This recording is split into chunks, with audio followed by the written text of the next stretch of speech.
cần xin công hoa hiền lỡ ba mình xoay la tùy phone tên mình xin cần biểu thoại đó nè đi làm cần lâu hỏi qua cần thay hoa hiền lâu ngày rồi ô sanh đam tu sanh đam tu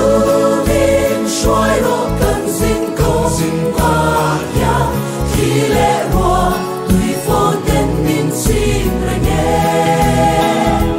cần tin ta luôn vui nhìn về ngài lâu xuân và khen khen nhìn nhìn cái ăn xe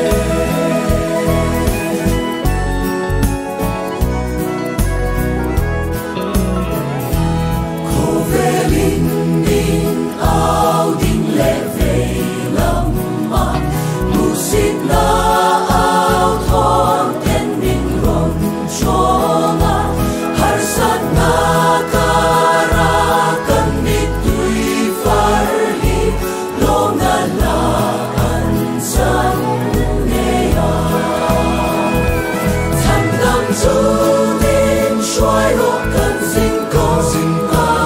ya khi lẽ hoa tùy phone tên mình xin ra nghe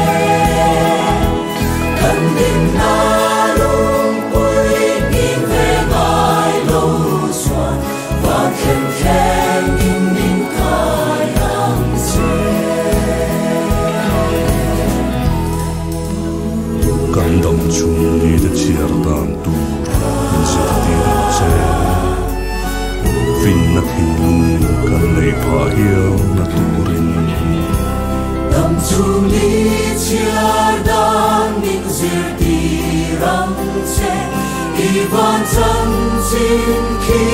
mình chịu non phố la xin con thuê ta khi năm tơ lâu xóa đi cần xoa lâu mình xóa